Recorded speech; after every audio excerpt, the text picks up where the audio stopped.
Thanks for joining me as I start in Alaska and head through the western United States, Central America, South America, and maybe, if everything goes right, Argentina.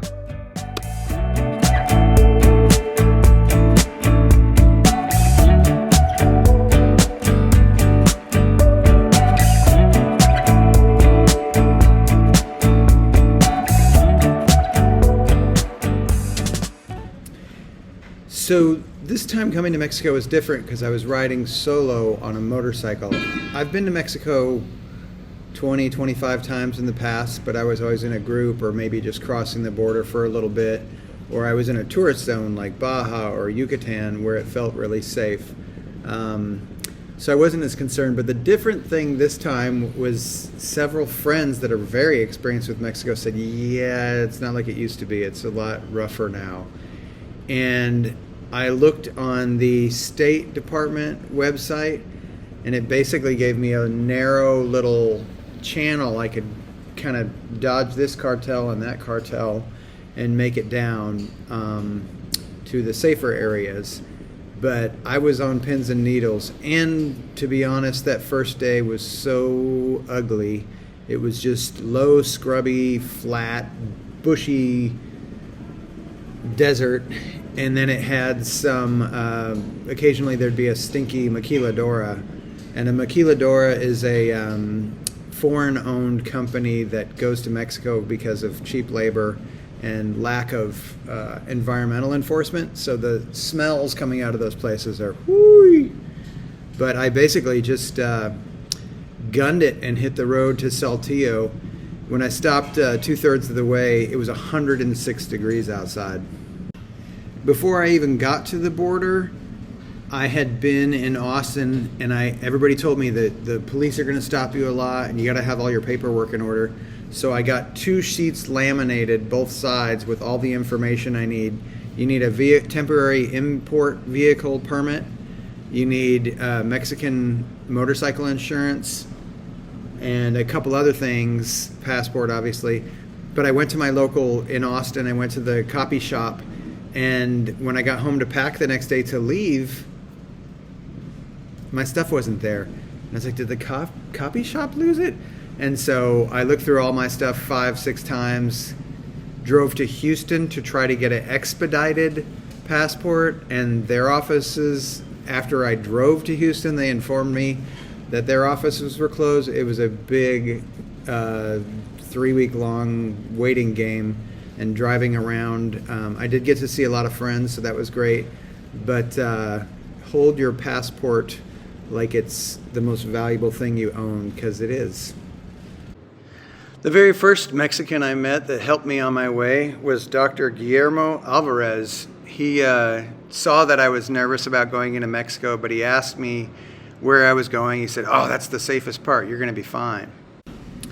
So when I first got into Mexico, there was 2 border crossing bridges, and I just went to the one that was closest to me. And after crossing the border, I paid $4 at the beginning of the bridge and then drove across into Mexico. And the next thing I know, I'm there, and there's no customs office. There's nobody checking my stuff, nobody looking at my passport. I'm just in Mexico. And I'm like, what the hell is going on? And finally figured out that the place that I needed to be was the other bridge, which wasn't that far, maybe half a mile away, but hard to get to because, well, everybody else comes over across the bridge from America, and I had to go backwards and under the bridge and then over and around, and then I had to park my bike where it wasn't near the customs office. And after about an hour and a half and getting copies made of some documents, I finally got out of there. But the first little while was no easy trip. It was a little tough.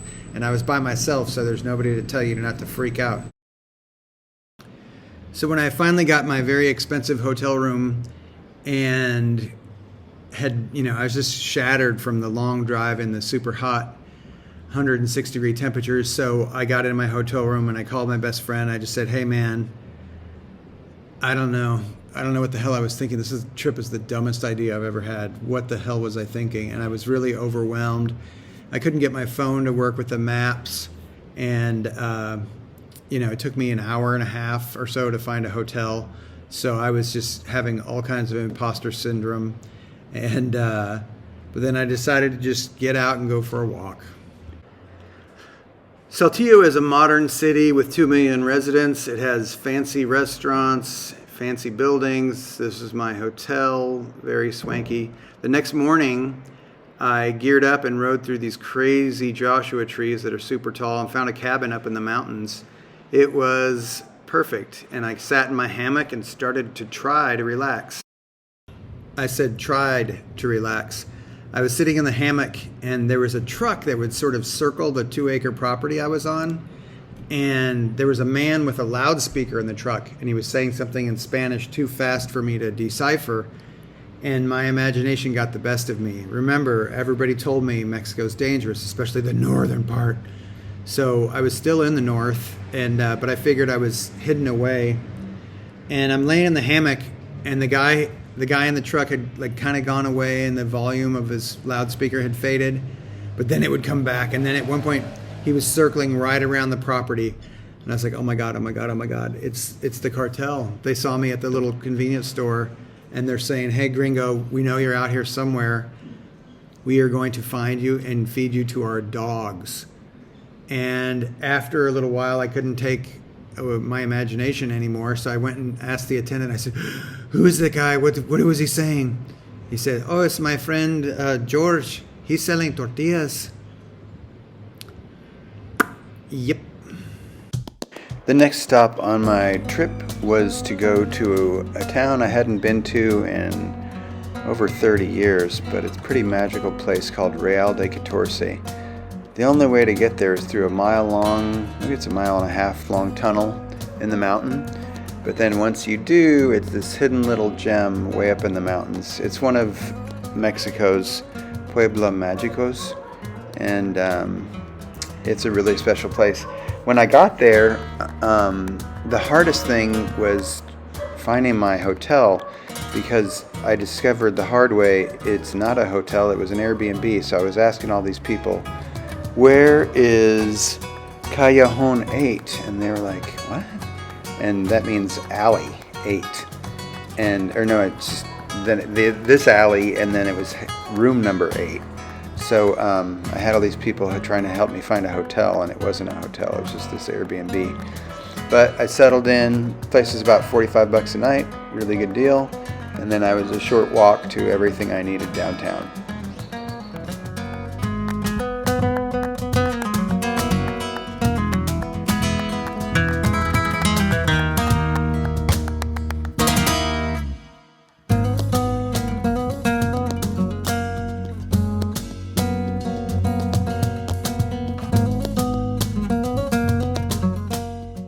To learn more about Real de Catorce, I hired a horseback guy that took me up above the town, which in the 1700s was, in the 1772 they discovered silver there, so it became this big mining operation. And now what's left of the mining operation is called Puebla Fantasma. So he can take you up on horseback to see the town from above and to see the ruins, which are really fun to explore. There was even a cave that we went into that was quite beautiful, and we explored that, but Puebla Fantasma is not to be missed. It's about a half-an-hour ride on horseback. When I arrived, the town was really alive with mostly Mexicans. They were still celebrating Dia de los Muertos, even though it was a week earlier, and they had a lot of their decorations up, so that was cool to see. But visit Juan, and he'll take you up the mountain. The decorations were all over town, and it caters to tourists now, so there's some touristy things to do. And great restaurants for a town that's so small, but it really felt like I had arrived in Mexico now. The food was wonderful, and the people were super friendly. It's so fun to explore all the ancient ruins and ride around on my bike. But mostly I walked around and parked the bike. And it's a great town to walk in, even though it's really steep, and it just has a magical feel to it.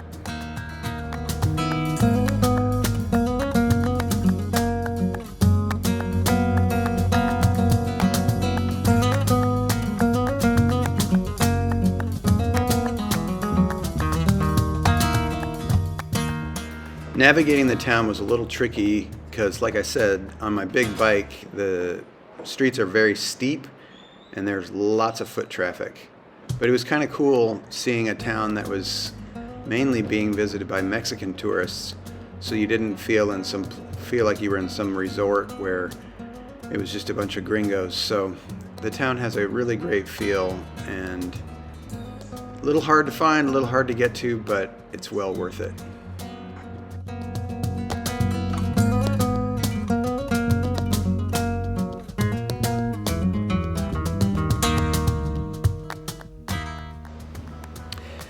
After being there for 4 or 5 days, I needed to head south to continue my journey, and I headed to San Luis Potosi, which was on my way to San Miguel de Allende.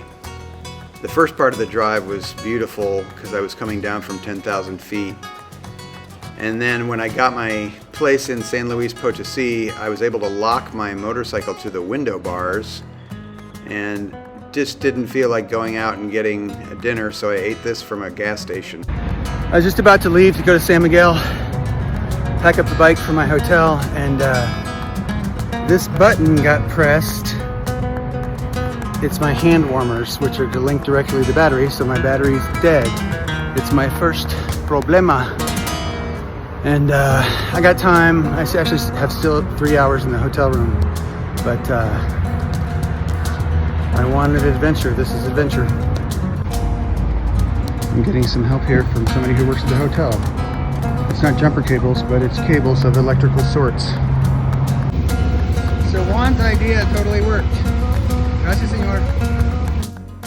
So after Juan saved me with using cables that looked like they were from the back of a lamp to jumpstart my bike, I headed south of San Luis Potosi for about an hour and a half and arrived in the beautiful, quaint town of San Miguel de Allende.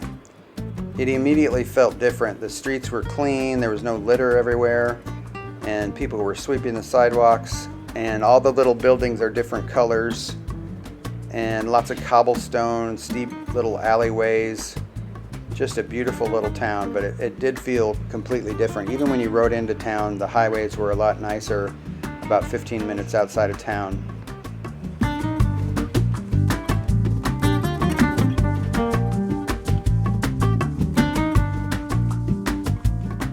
A friend of mine from Austin said, "Hey, you can stay at our place." And when I pulled up, I was like, whoa, this'll work. I had a little casita off to the left there, and the backyard was just gorgeous. And this was all because of the generosity of my friend Allison. Very sweet of her. I went to a cafe, and 5 minutes later ran into my friend Pat from Austin. San Miguel is really, what makes it special is they really cater to artists. So the town has a different feel. People take pride in it.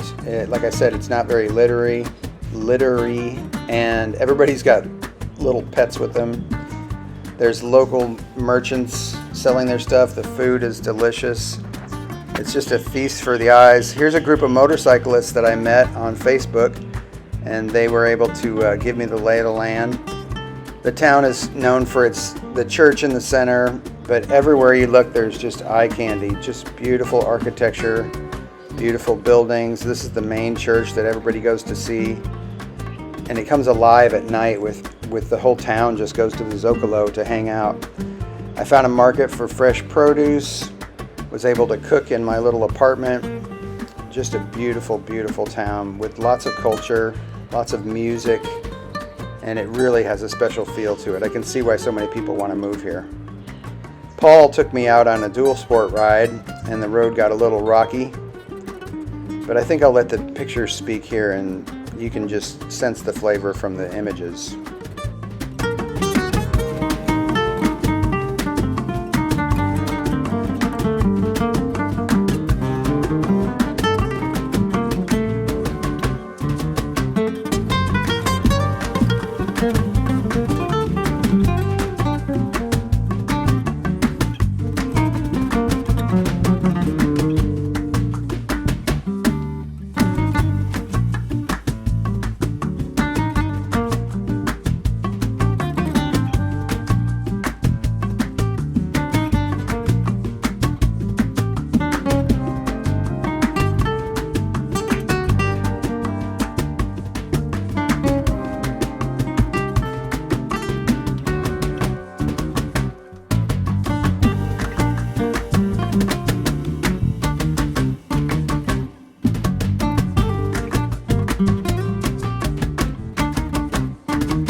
Well, it's been a fabulous 3 weeks here in San Miguel de Allende, and I've been staying at this fabulous place, and it's time to roll. And it's funny, I'm going to some place I've never been, so the unknown is always like a little freaky. And it was so comfortable here, and now I'm going back out of my comfort zone.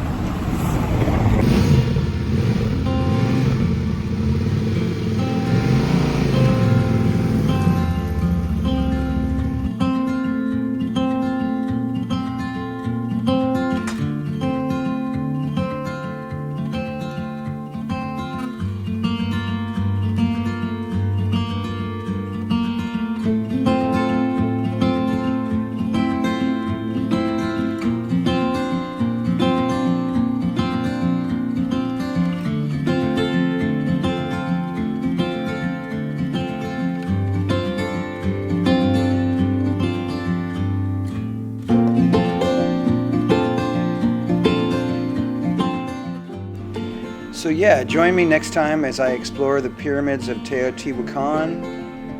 I also indulge in some exotic bug food and just have a beautiful time getting into the northern part of Oaxaca. This is beginning to be an amazing trip.